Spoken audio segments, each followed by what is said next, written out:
Well, the recording of this week's prophecy update is going to be a little bit different because I don't have access to a camera to record my face. So I'm going to record this in classic mode. I'm going to record my PowerPoint presentation and my audio. I'm going to title this presentation Bomb-Boozled. And I'm going to give full credit for that to Bill Salas, who sent me an email with that suggestion. And I think you'll see why as we get later into the presentation. Every week I talk about the convergence of events and the acceleration of things, at least in the stage setting, that are going to fulfill Bible prophecy. And I think this week is indicative of similar to what we say every week, but maybe even more so with all of the different things that have occurred. And I think you'll see that as we go through this. And we're going to conclude our thing on the convergence of things this week with a rather stunning announcement from the Temple Institute that was made just this morning in Jerusalem, confirming, I think, what a lot of us have suspected, but it's now out there in video form, and I'll show you the video of that. That'll be right at the end of the presentation. So here we go. It's interesting. Cole Executive was noting this, that the Environmental Protection Agency, in their regulations of companies and on the environmental side in this country, uses over 25 million words. The Bible itself only uses 783,137 words, which means that our EPA thinks that what they have to say is apparently 38 times more important than what is said in the Bible. It's a stunning statistic. Robert Murray of Murray Energy said this about Obama: his legacy will be that of the nation's greatest destroyer, and he certainly is the greatest enemy that I personally and my family and employees have ever had. The economy is a thing. I don't talk a lot about that, but there's a lot of things going on in the economy. There's some things, some suggestions that there's going to be some major resets are going to happen worldwide in the next couple of months, particularly in September. That coincides with a lot of other things. There's a big environmental conference in November in Europe, I believe, and then there's also the Pope will be coming to speak at the UN on climate change and also doing a mass in Philadelphia, and his visit coincides with some other things going on in the latter part of September. I want to just reference, though, a report. I saw this at the front page of the New York Times this morning: Greece, the sacrificial lamb. Most economists are saying that what you're seeing happening in Greece is what you're going to see happen in different countries around the world as companies go bankrupt, cities and municipalities and even some state governments go bankrupt. We live at a time where the debt load has just become too much. Phoenix Capital Research has a report that's just out. You can get a free copy of it and download it. I'll just make one reference to it. In there, they have a stunning list of the statistics of everything that the Fed and other central banks have done since the 2008 financial crisis. Things are not working well. It is a stunning admission that things are just not working out. Here's what they say in their summary part of their report. In a nutshell, the Feds have tried to combat a debt problem by issuing more debt. They're pumping trillions of dollars into the financial system, trying to prop Wall Street and the stock market. They've managed to kick off a rally in stocks, but they have not addressed the fundamental issues plaguing the financial market. Stocks are headed for another crash, possibly as bad as the one we saw in November 2008. As you know, that crash wiped out $11 trillion in household wealth in a matter of weeks. There's no telling the damage this second round will cause. And you can find an article about this over at Zero Hedge. It can be rather depressing, but I think people need to address their own personal financial issues sooner rather than later. A good idea is to get out of debt, reduce your debt as much as possible. And I think you need to take some reasonable steps that you personally think are warranted to deal with what I think everybody says is a coming financial crisis. Exactly how it will unfold is not known. But it could be presage a very difficult time here in the United States and around the world. Well, President Obama went to the country of his father over the weekend. He's there, I think even today, in Kenya. He had a meeting with the Kenya president. Now, prior to him going, the Kenyan president and the Kenyan government made a specific request to President Obama not to talk about the gay rights agenda, because Kenya has a very different, more conservative Judeo-Christian view of gay rights and gay activity. They don't like it. They don't want to talk about it. The president of Kenya and President Obama then had a joint press conference, and at the joint press conference, this question was asked. Secondly, can you comment on the state of the treatment of gay and lesbians in Kenya, which rights groups have called dismal, and President Kenyatta has called a non-issue? And can you please also respond to criticism about the state of gay rights in your country? Now, first, President Obama. I believe in the principle of treating people equally under the law, and that they are deserving of equal protection under the law, and that the state should not discriminate against people based on their sexual orientation. And I say that recognizing that there may be people who have different religious or cultural beliefs, but the issue is, how does the state operate relative to people? I'm unequivocal on this.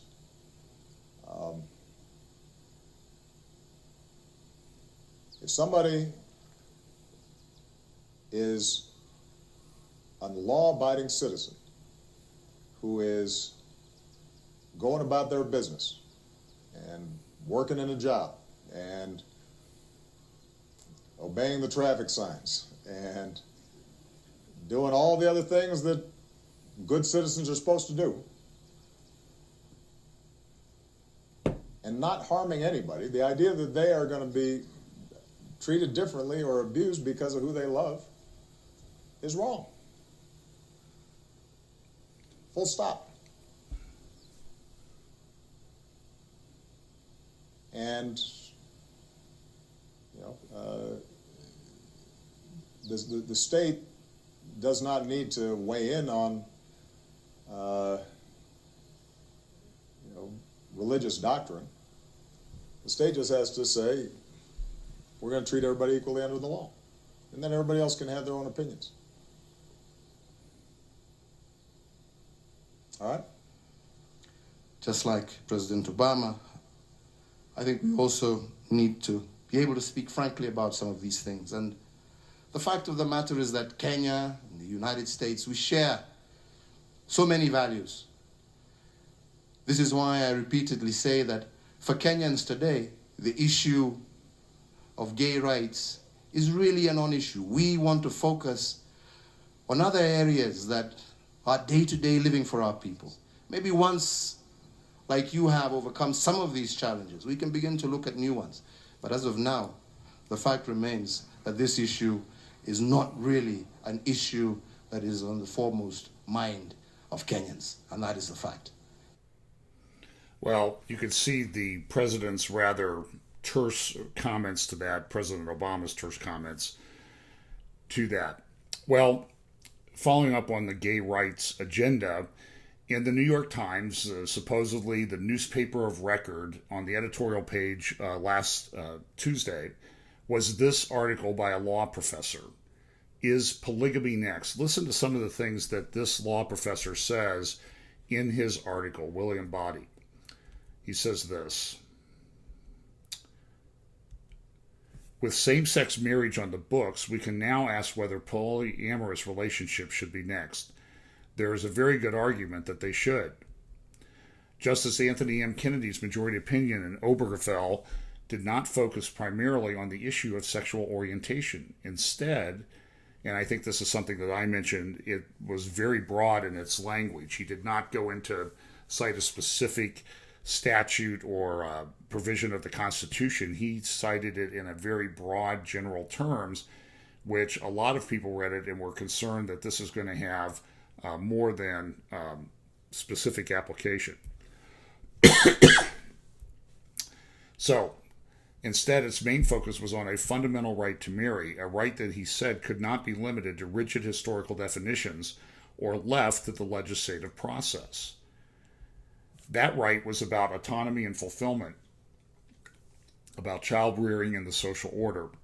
By those lights, groups of adults who have profound polyamorous attachments and wish to build families and join the community have a strong claim to a right to marry.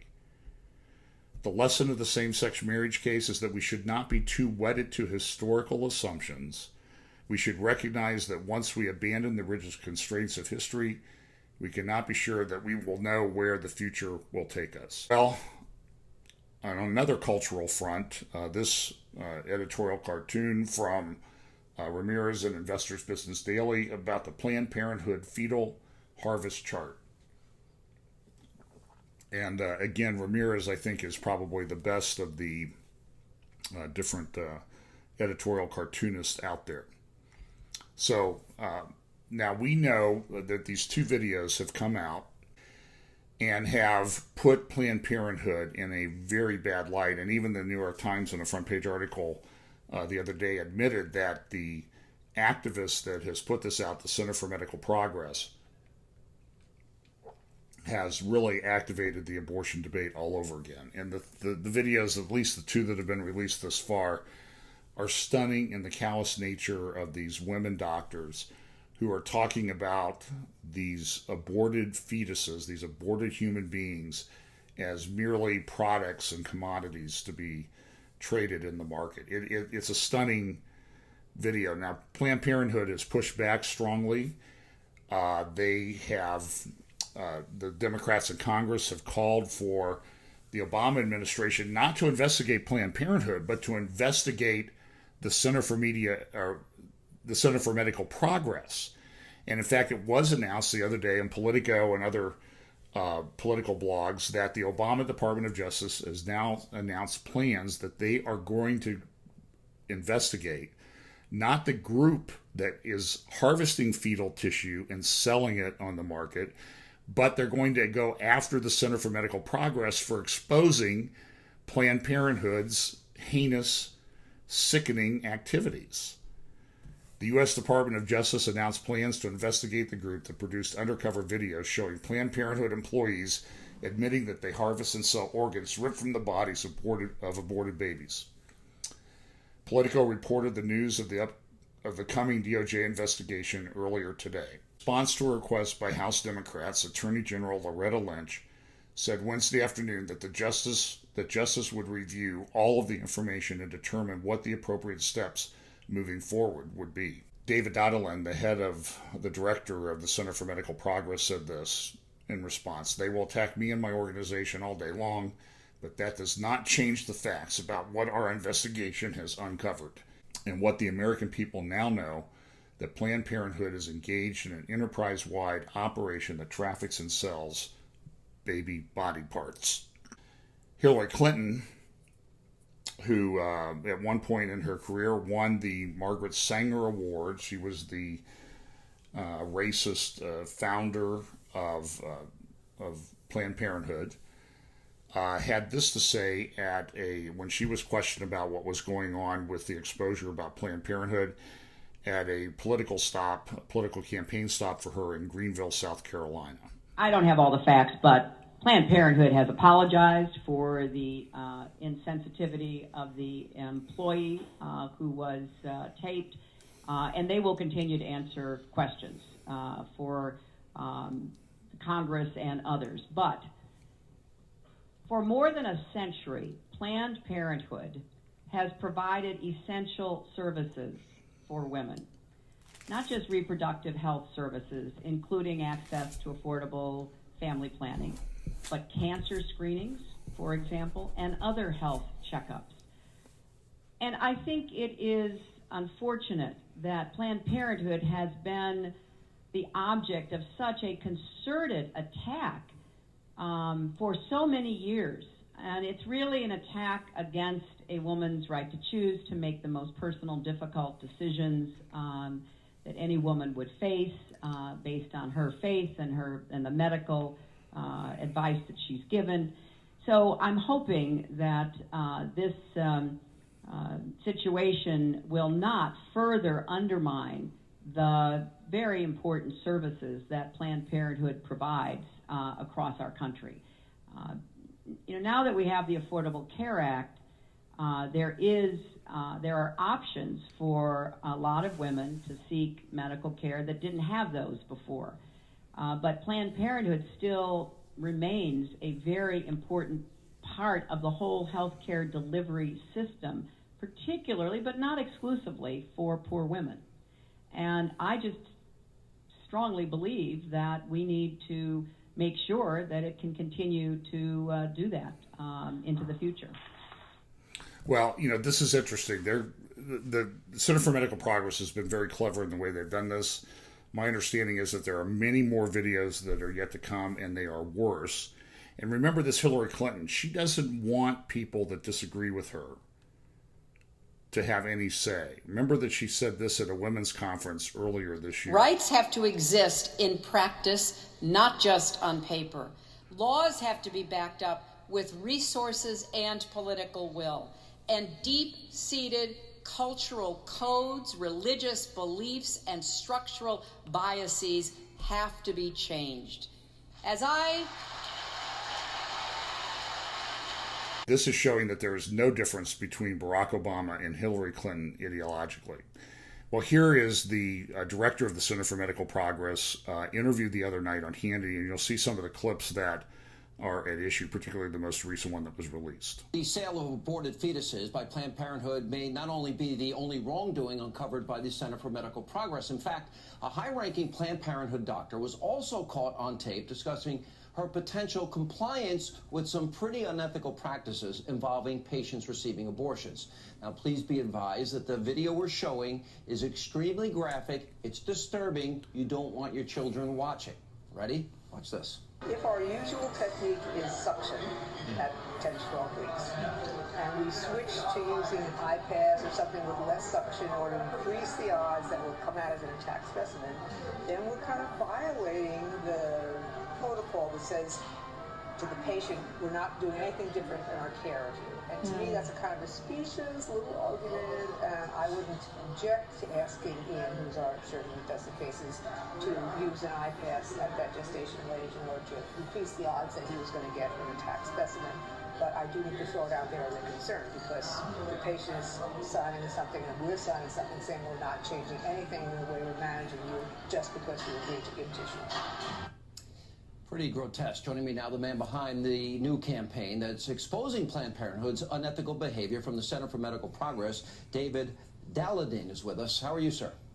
I'm doing pretty good, Sean. How are you? All right. I watched this. Not only in both tapes are they basically saying, well, the law's up to interpretation, and they pretty much are acknowledging that they know it's against the law. Then they're quibbling over prices. Then they're talking about wanting to buy Lamborghinis. Then they're talking about how they do it so that they don't ruin the specimens and crushing this part of the baby and not that part of the baby. Walk us through the history of how you got into this and what your take is. Sure. So for the past 2.5 years, the Center for Medical Progress conducted a long-term, in-depth, comprehensive investigative journalism study of how exactly Planned Parenthood harvests and sells the body parts from the babies that they abort. And this is something that Planned Parenthood has been doing for decades at this point. It's something that, by their own admission in their press statements, that for the past week, that their top-level leadership supports and knows is going on. They've admitted that they harvest the specimens, and they've admitted that they receive payment for it in exchange for those specimens. Really, the only bone of contention that's left is whether or not they receive a financial benefit from those payments and exactly how much the profit is. But as you can start to see in the video that we released yesterday, Dr. Gatter, the president of Planned Parenthood's Medical Directors Council, admits that they really don't have any costs and don't have to do anything when they harvest the specimens, so the money that they're getting is straight up profit to their bottom line. All right. Now, their claim at Planned Parenthood is that, oh, this is all heavily edited. Explain the context of each tape that you released and how long you had taped them, and are there more tapes coming out? Sure. So for the 2 summary videos that we've released so far, the full unedited footage of those conversations has been available on our YouTube channel from the very beginning, so the public can judge for themselves the accuracy of the summaries that we put up of just the highlights. Ultimately, these are 1 to 3.5 hour long conversations. So again, it's all very interesting, and frankly, there's information in there that we have to leave out for time reasons that that I think just continues to confirm our case. So the full conversations are up there, and everybody can look at those and get more information. Well, I didn't see anything from what I read and what I saw that it was taken out of context. This was in the proper context that you released it. It wasn't, you know, if you're releasing the full tape, as you said, everyone can watch it if they want to spend the time. How many hours total did you tape? We probably have hundreds to even thousands of hours total of videotape over the past 2.5 years. Of the really shocking, compelling stuff, we've probably got dozens upon dozens of hours, and that'll be continue to be released in the days and months to come. Now, so we're going to see tape after tape after tape as bad as the two that we've already seen, or worse? Exactly, even worse. All right, so let's talk about the funding. You know, $500 million a year, taxpayer dollars. It's now, we've got, what, 3 separate investigations, 7 separate states looking into Planned Parenthood. Ultimately, what would you like to have happen? You know, ultimately, I think that the public is seeing this information, and the public is pretty outraged. There's already over 2.5 million YouTube views on the first video that we posted last week, and the second one is starting to climb up there. People are responding with a lot of shock and a lot of disgust at the fact that Planned Parenthood is harvesting and selling the body parts from aborted babies, and doing so all the way with $500 million taxpayer dollars every single year. So there needs to be an immediate moratorium on all of Planned Parenthood's public funding. And then that needs to be pending the results of the 3 congressional investigations and the multiple, I think there might be 8 now, state investigations that are going on. It's against the law to harvest organs this way. It's against the law to perform abortions specifically designed to protect the lungs, the heart, or the liver. Do you expect by the time all is said and done that there's going to be some indictments of some of these people? I certainly hope that Planned Parenthood is held accountable to every single law that they're breaking in the course of this kind of activity, these real atrocities against humanity of selling the body parts and using partial birth abortions to do so. And I think that their top level people, their medical directors, their executives, both at the national level and all across the country, are going to have a lot of explaining to do once everything is said and done. Explain your motivation. Why did you decide to undertake this investigative report on Planned Parenthood? You know, we did this because Planned Parenthood has been harvesting and selling the body parts from the abortions that they commit for decades now. And no one has held them accountable. They've held themselves above the law, and this is something that is offensive to the American public. It's offensive to us as human beings. It violates human dignity, and it needs to stop. All right, it's grotesque, it's gruesome, and I'm glad that you were able to expose this. We'll be waiting for the next tapes to be revealed. Thank you, sir, for being with us. Thank you, Sean. Well, I think that Center for Medical Progress really deserves a lot of kudos for the things that they're doing to expose these, frankly, atrocities that are taking place daily around in clinics around the United States. This is just atrocious, and it really needs to be stopped. Well, let's look now a little bit more. We talked about the Iran nuke deal last week, and there were a lot of developments with regard to it this week. It is a very significant thing, I believe, from a prophetic standpoint. Tehran now wants to, continue to do nuclear power. We showed you a copy of the report last week and the Ayatollah's response. Now, one of the things that we reported on last week, which was sort of breaking news at the time, was the fact that the Obama administration had devised a plan to do an in-run around Congress. Now, when they sold this to Congress and said, we're doing these negotiations, Congress wanted to have approval of this, and the Obama administration agreed to that. But then the Obama administration did something very clever, devious, I guess is another way of saying it, in that they took it directly to the UN Security Council and to the UN for a vote in an effort to just essentially make Congress's vote on this irrelevant. So this week there were hearings on Capitol Hill. First thing that happened was the UN Security Council voted on Monday morning in session 15-0. Everybody on the Security Council, Jordan, France, United Kingdom, United States, all the other countries that are permanent members of the Security Council or on the Security Council on a rotating basis, voted for this resolution that would approve the Iranian nuclear deal. It passed without any objection. The Hezbollah leader said that this proves that Iran is not going to abandon support for Hezbollah, a known terrorist organization. Iran's relationship with its allies is based on ideological grounds and come before the political interest. This led to a statement by Israeli UN Ambassador Prosser, and here's a little bit of a clip of what he had to say about what this deal really means. Ladies and gentlemen, today you have awarded a great prize to the most dangerous country in the world. I hate to be the one who spoils the party, but someone has to say that the emperor has no clothes. Today is a very sad day, not only for the state of Israel, but for the entire world. Even at this moment, the international community refuses to see the tragedy. It is a sad day because the international community is taking steps to lift the sanctions on Iran without first waiting to see if Iran complies with even a single obligation in the agreement. For the first time anyone can remember, Israel and the Arab world see eye to eye.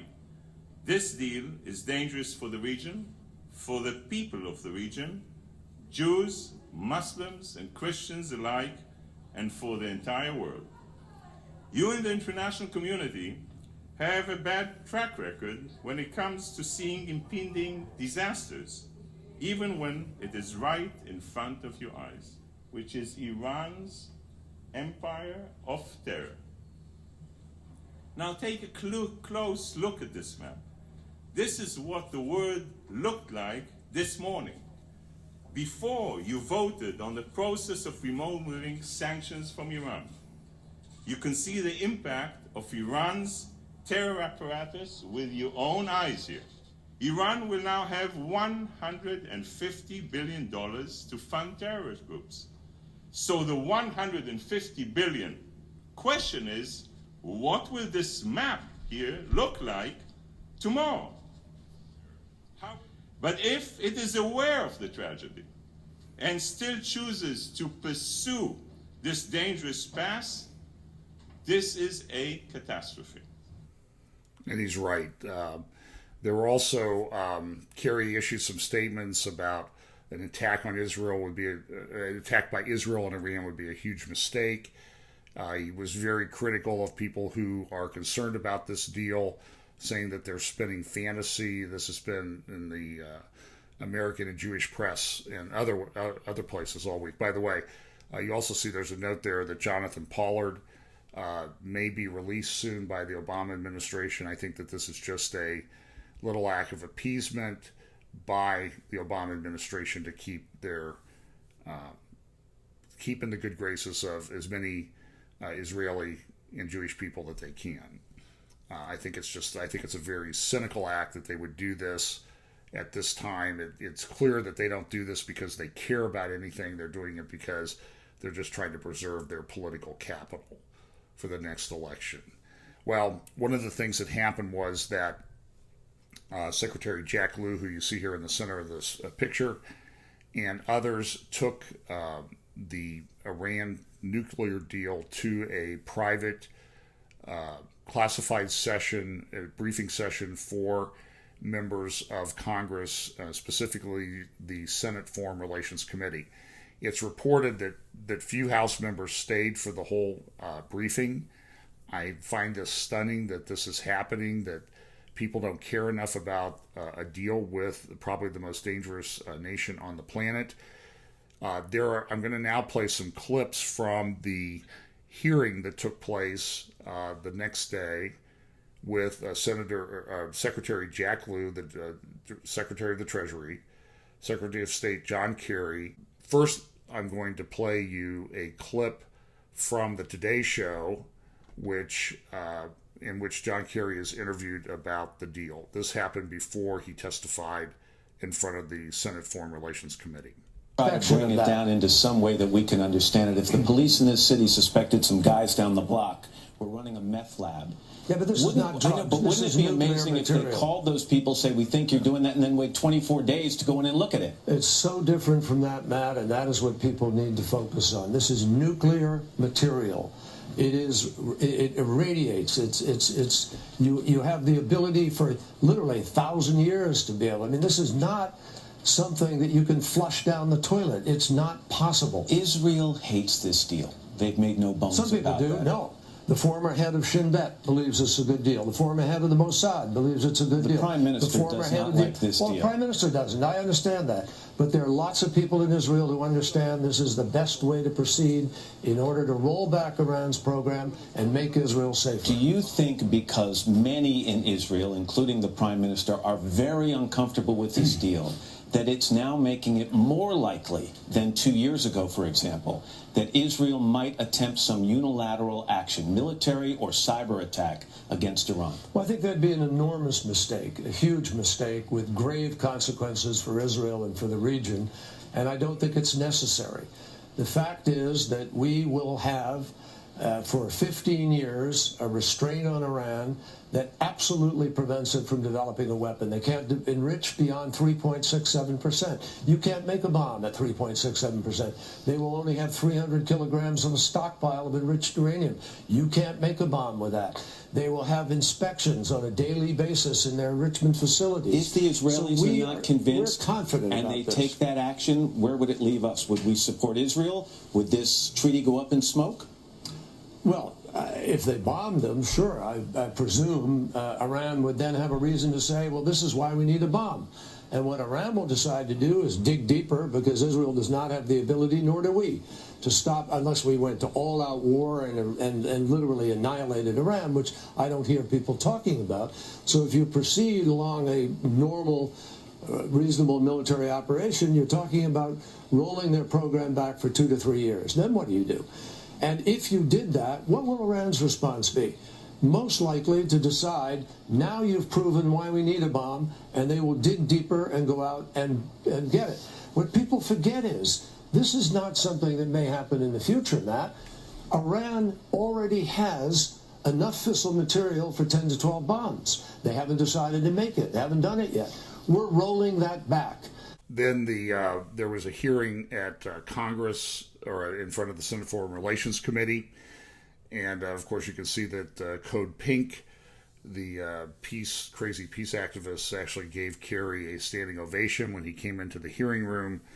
They actually had to remove some of the people because of their sheer joy and disruptive behavior about this particular deal. So here's some clips from the hearing. I have to say, we had a briefing last night, and I left there. I talked to members on both sides of the aisle. I was fairly depressed after last night's presentation. With every detail of the deal that was laid out, our witnesses successfully batted them away with the hyperbole that it's either this deal or war. And therefore, we were never able to appropriately question or get into any of the details, because every time we did, it was either this deal or war. That's Senator, the chairman of the Senate Foreign Relations Committee, Bob Corker, a Republican senator from Tennessee. Here's some additional comments made at the hearing. From my perspective, Mr. Secretary, I'm sorry. Not unlike a hotel guest that leaves only with a hotel bathrobe on his back, I believe you've been fleeced. To say this is, to be able to walk away from this and say that this is a good deal is ludicrous. With all due respect, you guys have been bamboozled, and the American people are going to pay for that. The comment was made that, naive if you think this is a good deal. This is an article from the Washington Post. I urge you all to read it. How the Iran deal is good for Israel, according to Israelis who know what they're talking about. I urge you to read it. It says here, a host of prominent members of the country's security establishment have come out at various stages of negotiations in support of the Obama administration's efforts. In an interview this week with the Daily Beast, Ami Ayalon, former head of Shin Bet, or Israel's top domestic security agency, suggested Israel's politicians were playing with fears in a fearful society. He praised the Vienna Agreement as a useful measure to curb the Iranian threat. I don't think he's naive. He praised Ephraim Halevi, former chief of the Mossad, Israel's spy agency, hailed Obama's victory. I support the right of my colleagues to say anything they want. But you've sat there and you've heard two of my colleagues go after you with words that I'm going to repeat. You were fleeced, one said. The other said you've been bamboozled. So, putting aside the fact I think that's disrespectful and insulting, that's their right to do. There are other ways to express your disagreement. But that goes to your core as a human being and your intelligence. And I think you're highly intelligent. So let me ask you, and if you could just answer yes or no. I know it's hard for you, Secretary Kerry, to do so because we're senators and it's not our way. But then I can get through the rest of my list. So my colleagues think that you were fleeced, that you were bamboozled. That means everybody was fleeced and bamboozled. Everybody, almost everybody in the world. So I want to ask you, does the United Kingdom, our strong ally, support this accord? Yes. Does Australia, one of our strongest allies, support this accord? Yes. Does Germany support this accord? Yes. Does France support this accord? Yes. Did Jordan voice its support in their vote? Yes. You get the drift. If you were bamboozled, the world has been bamboozled. That's ridiculous. And it's unfair. And it's wrong. You can disagree, for sure, with aspects of this agreement, but I think we need to stay away from that kind of rhetoric. Well, that's where we get the title for this presentation, thanks to Bill Salas, for Bomb-Boozled. That was a stunning display by the senator from California. The next person to comment, I believe, is Senator Bob Menendez from New Jersey. He's a Democrat, and he's been a very, very strong critic of the Obama administration's activities. So much so that, if I recall correctly, he's actually been put under indictment by the Department of Justice, which is more a political arm than in any other administration in the history of our country. We saw that earlier with that they would investigate the people who exposed Planned Parenthood, but not Planned Parenthood. It's a stunning thing that's happening. It is indicative of a society that is descending into lawlessness. Here's Senator Menendez. However, I am concerned that the deal enshrines for Iran and, in fact, commits the international community. I am concerned. However, I am concerned that the deal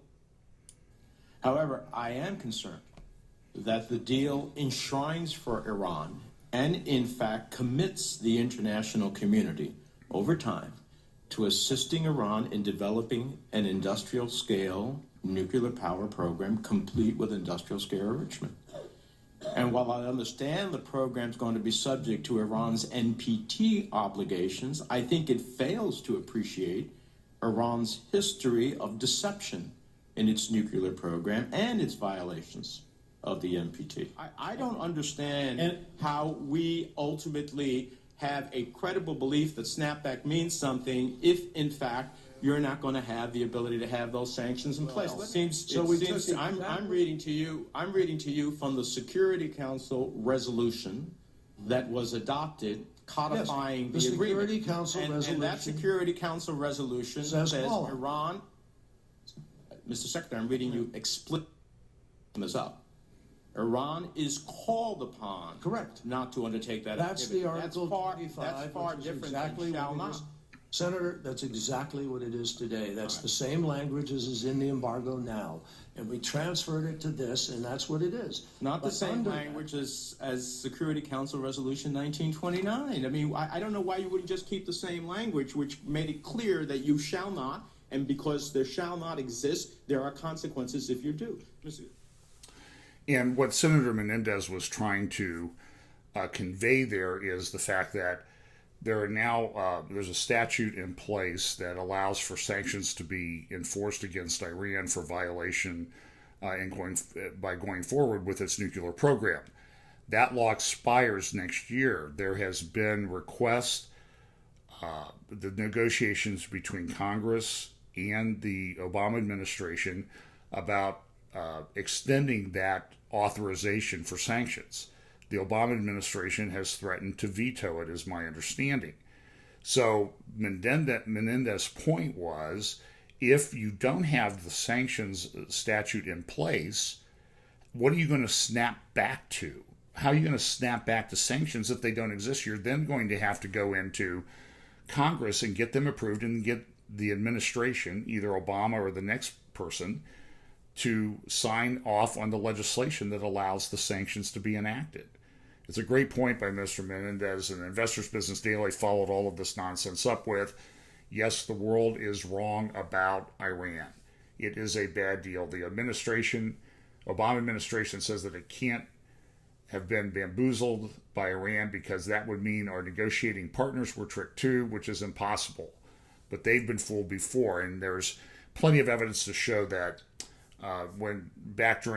between 2000 and 2005, the European Union was pursuing sanctions and negotiations with Iran. That was actually administered by the new president of Iran, Rouhani, and it resulted in essentially Iranian oil being sold on the open market. The oil price in the world went up about fivefold during that period of time. Iran made billions of dollars off the sale of its oil. And remember from some of the maps we showed recently, last week's update, that Iran essentially controls 56% of the world's oil supply right now, at least indirectly, if not directly, because it's all located in Shiite, predominantly Shiite Muslim areas. So this is a stunning thing that's happening.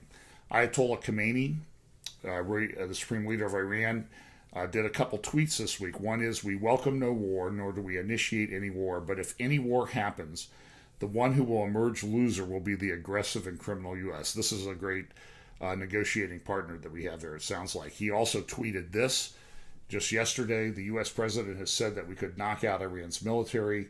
We welcome no war, nor do we initiate any war. And then it's this phrase, if war happens, and you have a picture of President Obama, silhouette of President Obama holding a gun to his head. That's the people that we're negotiating with. Those are the rogue regime that we're doing this with. There's reports that Iran is upping its internal executions, that they've executed about 700 people so far this year, certainly on track to exceed by probably double what they executed last year, and it's all done in secret, and there's these executions taking place. So this is a rogue terrorist regime, and there should be no question about that at this point. On another threat, the ISIS threat, the Islamic State threat, seems to be growing. There's also reports that Jihadi John, the guy who did the beheadings, is on the run because he fears that he may outlive his usefulness to the Islamic State, so he's fled to Syria, joined some jihadi group there, because he's afraid for his life that if he becomes expendable, he will also be beheaded. And this is the way that these regimes go. They operate in this manner. Dennis Prager in Investors Business Daily had a column this week, 1938 versus 2015, only the names changed to protect the naive. The Iranian regime is composed of religious fanatics who are morally indistinguishable from the Islamic State, Al-Qaeda, Boko Haram, and all other mass-murdering Islamist movements. He makes a number of points. He says this: the Nazi regime's great hatred was Jews. Iran's great hatred is the Jewish state. The Nazis' greatest aim was to exterminate the Jews of Europe. Iran's greatest aim is to exterminate the Jewish state. Nazi Germany hated the West and its freedoms. The Islamic Republic of Iran hates the West and its freedoms. Germany sought to dominate Europe. Iran seeks to dominate the Middle East and the Muslim world. And exactly as Britain and France appeased Nazi Germany, the same two countries, along with the United States, have chosen to appease Iran. He says this: today people mock Chamberlain, but just change the names and you realize that we are living through a repetition of Munich. Substitute the Islamic Republic of Iran for Nazi Germany, the Ayatollah Ali Khamenei for Hitler, Barack Obama and John Kerry for Chamberlain, Israel for Czechoslovakia and for Europe's Jews, and the increasingly unsafe world of 2015 for the increasingly unsafe world of 1938.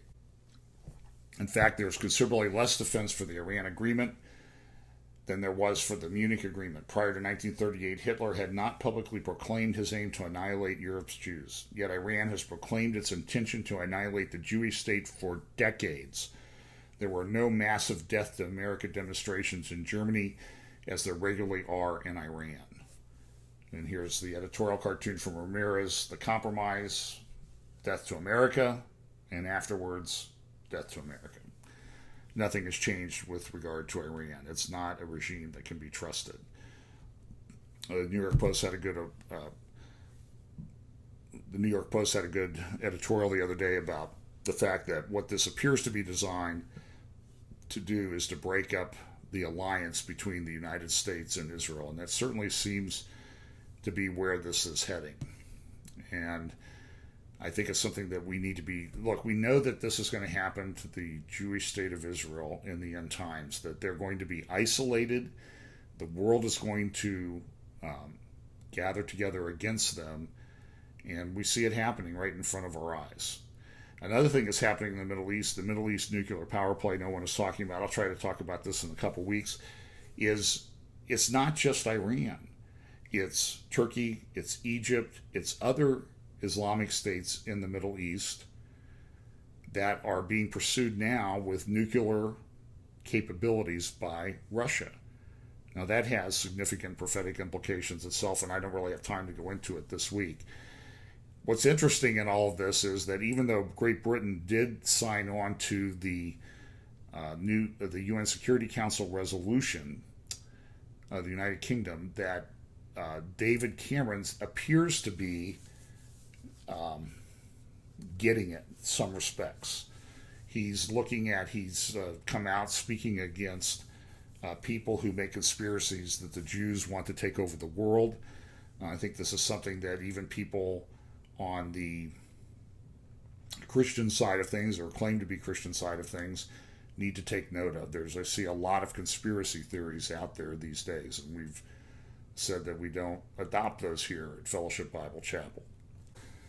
We're not saying that Israel's perfect, or that Zionism is perfect, but we know that this is the plan that will unfold in the end times according to the scripture. Cameron said this: simply denying any connection between the religion of Islam and the extremists doesn't work, because the extremists are self-identifying as Muslims. This is a big change from what he said just even a couple of weeks ago. Melanie Phillips in Friday's Jerusalem Post, Arming All Sides for Nuclear War, has a great article about this development with David Cameron. And this is what she says: if the P5+1 negotiators had deliberately set out to produce an Orwellian negation of every single thing they purported to be doing, making themselves appear guilty of criminal cynicism, treachery, or utter imbecility, they could not have exceeded the terms of the Joint Comprehensive Plan of Action finalized in Vienna. This plan has endorsed Iran, the West's sworn enemy and the world's principal sponsor of terrorism, as a nuclear threshold state. The plan allows Iran to keep its nuclear program intact. At best, it will delay its nuclear weapons breakout capacity by 10 years. The U.S. revealed its true intentions when it declared that it would now supply both Israel and Saudi Arabia with extra weapons to protect themselves against the Iranian threat. But since the Obama administration never stops claiming that its plan will neutralize the Iranian threat, why give Saudi and Israel this extra protection? Why do they need to be protected with more weapons if the deal is such a good deal and it's going to work? I don't even think the Obama administration believes its own rhetoric. The brutal and terrible answer is that what America, Britain, and the rest are in reality now doing is helping arm all sides in the region for nuclear war. We know why President Obama has done this.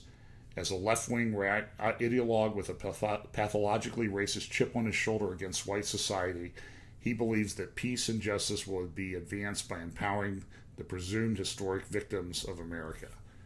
He still doesn't see the bigger geopolitical picture. He doesn't see that far from helping the West against ISIS, Iran is merely another front in exactly the same war against civilization. He doesn't see that the need to destroy the Iranian regime is part of the same struggle of our generation. Someone should help David Cameron join up the dots and fast. Great article by Melanie Phillips as usual. Really one of the 2 or 3 writers that I would recommend you read all of her columns. She's a great writer. Now look, we know that this rise of Persia is something, Iran or Persia, biblical Persia, is something that we're going to see in the end times. Look at what it says in Daniel 10. In those days, I, Daniel, was mourning 3 full weeks. I ate no pleasant bread, neither came flesh nor wine in my mouth, neither did I anoint myself at all till 3 whole weeks were fulfilled. And in the 24th day of the first month, as I was by the side of the great river, which is Hiddekel, I lifted up mine eyes and looked, and behold, a certain man clothed in linen, whose loins were girded with fine gold of Uphaz. His body also was like the beryl, and his face as the appearance of lightning, and his feet as the lamps of and his eyes as lamps of fire, and his arms and his feet like in color to polished brass, and the voice of his words like the voice of a multitude. And I, Daniel, alone saw the vision, for the men who were with me saw not the vision, but a great quaking fell upon them, so that they fled to hide themselves. Therefore I was left alone and saw this great vision, and there remained no strength in me. For my comeliness was turned to me into corruption, and I retained no strength. Yet heard I the voice of his words, and when I heard the voice of his words, I was in deep sleep on my face, and my face toward the ground. And behold, an hand touched me, which set upon me my knees and upon the palms of my hands.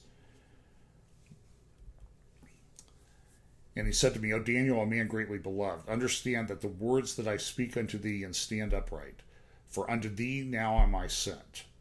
For unto thee am I now sent. And when he had spoken this word unto me, I stood trembling.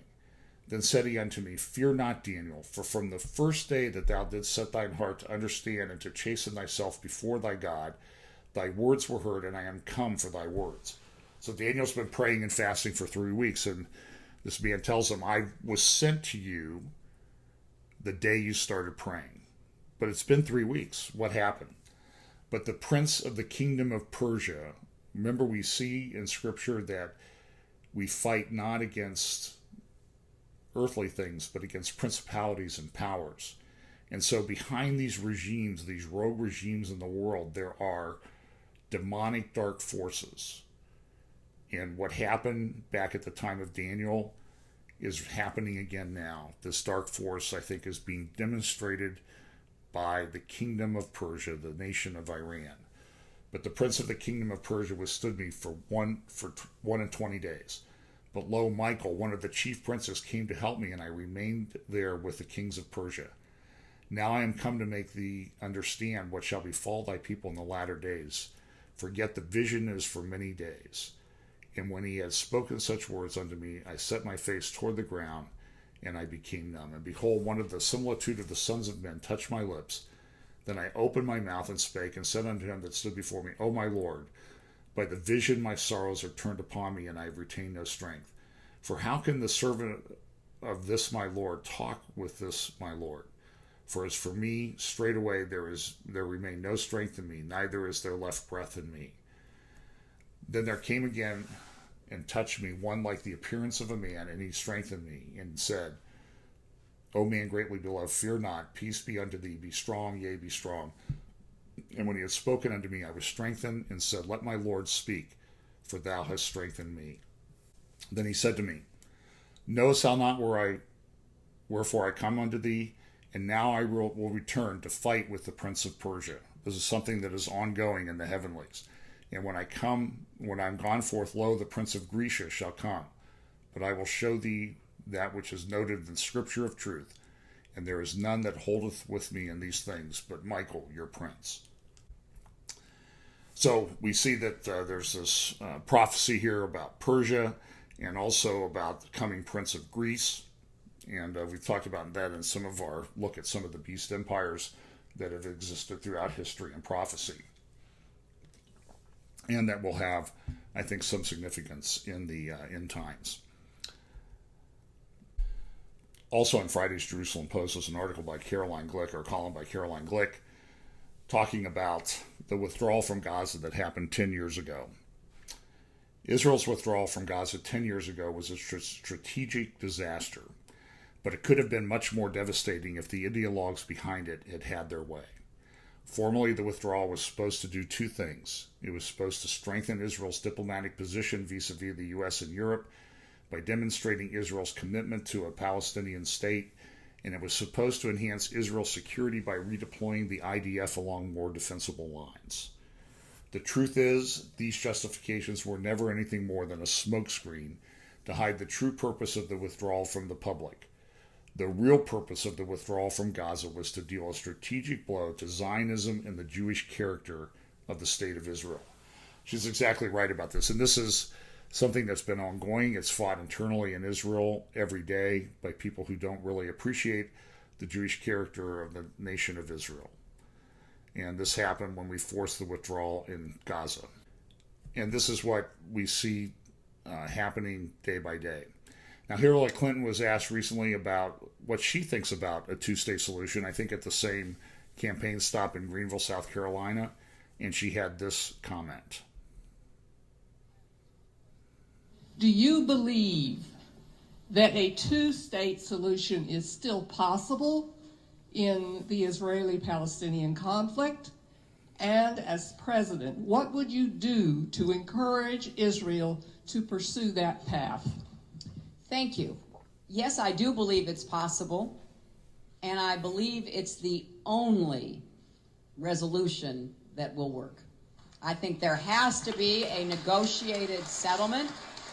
We have to look for a way to persuade both sides to do more to demonstrate unequivocally their commitment to a two-state solution. And there are steps that both sides can and should make that I would be promoting. So your question is a very important one, and there is no alternative, and I will continue to work for that because I believe it is the best outcome for both Israelis and Palestinians in the region.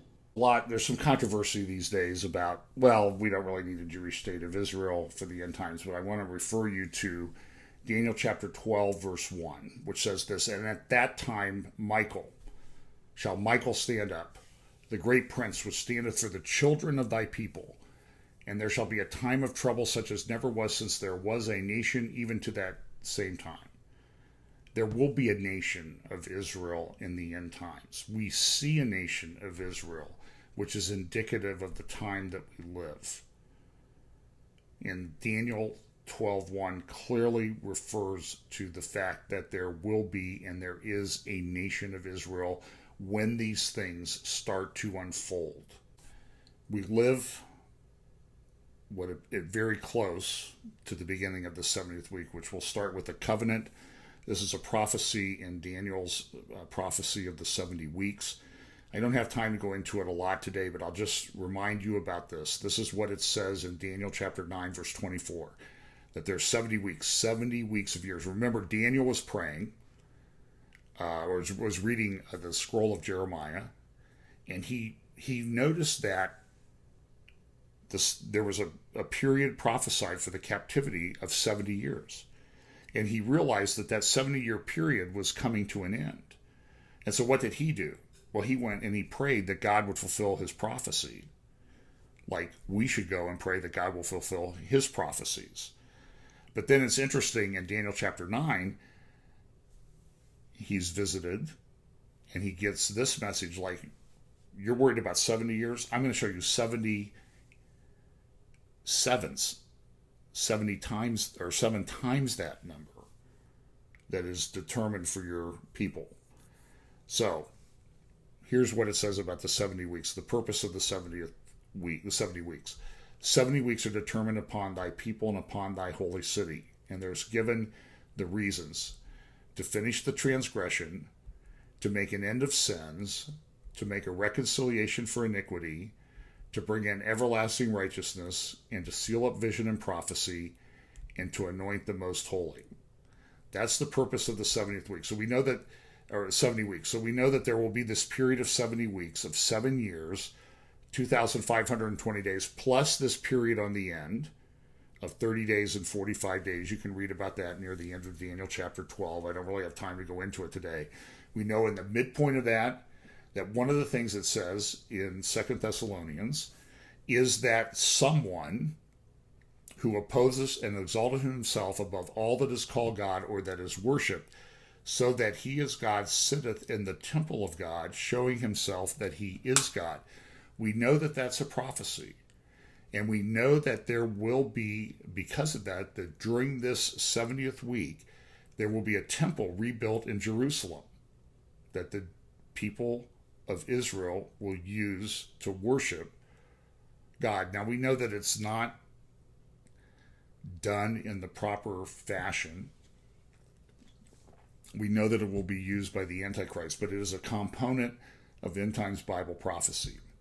And I'm going to close with this today because there was a rather significant announcement made in Jerusalem this morning by the Temple Institute. Now, we know that just last week they had made an announcement about the red heifer, and that they were going to raise red heifers. They need the ashes of the red heifer to purify the temple vessels and the priests that will be doing service in the temple that's going to be rebuilt. But today, on the 9th of Av, this morning in Jerusalem, the Temple Institute released a video about plans to build what they call the Third Holy Temple. It says this is not a virtual representation, but a portion of a complete and highly detailed architectural plan which has been prepared for the immediate construction of the Holy Temple. This plan includes all of the components that will be used in building: marble, stone, concrete, wood, floorings, materials, overlay of gold, etc. So here we are, Tish B'Av, the Third Holy Temple plans have begun. Here is the video released this morning by the Temple Institute.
Well, it certainly is interesting timing, the building of this temple. In the Wall Street Journal yesterday, there was a very interesting article in their review section. And I just find it interesting that I found this in a secular newspaper. It's titled, the article is titled, A Poet's Apocalyptic Vision. The Second Coming outlines William Butler Yeats' fearful vision of the future based on the moral anarchy of the present. Listen to just a little bit of this article. This is in a secular newspaper yesterday. And understand the timing of everything that went on this week in Washington and the announcements coming out of Jerusalem this morning. If our age is apocalyptic in mood and rife with doomsday scenarios, nuclear nightmares, religious fanatics, and suicidal terrorists, there may be no more chilling statement of our condition than William Butler Yeats' poem, The Second Coming. Written in 1919 in the immediate aftermath of the epic ending disaster that was World War I, The Second Coming extrapolates a fearful vision from the moral anarchy of the present. The poem also almost incidentally serves as an introduction to the great Irish poet's complex conception of the history, which is cyclical, not linear. Things happen twice. The first time is sublime, the second time is horrifying, so that instead of the second coming of the Savior, Jesus Christ, Yeats envisions a monstrosity, a rough beast threatening violence commensurate with the human capacity for bloodletting. And it goes on to quote from, set out his poem, the short poem that he wrote, and says this, as a summary of the present age, mere anarchy is loosed upon the world.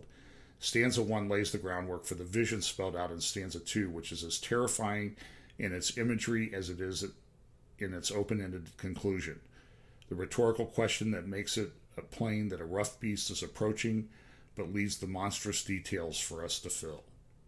It's an interesting thing that this would be, at this time, would be in the review section of one of the leading newspapers of the world. It's interesting. I do think that people, secular people, and other people understand that something is going on. This convergence of events indicates that something is going on, and we need to be prepared. Let's pray. Father, thanks so much for your word. Thanks for letting us know what we could expect in the future. Lord, I pray that you would raise up more people, more pastors to warn people of those things that are coming upon the world. And that we would take that information, use it as a motivation to clean up our lives and to share the gospel as we've never shared the gospel before with other people. Bless us this week in Jesus' name. Amen.